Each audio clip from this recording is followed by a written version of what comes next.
13-й день. Уже крепим сетку от мышей. Вот так это все выглядит. И так во всю ширину. Ну, кроме террасы. Вода льется. Красота!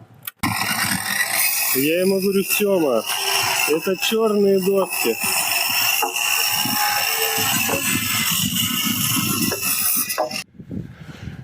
Купили сетку от грызунов, вот уже положили.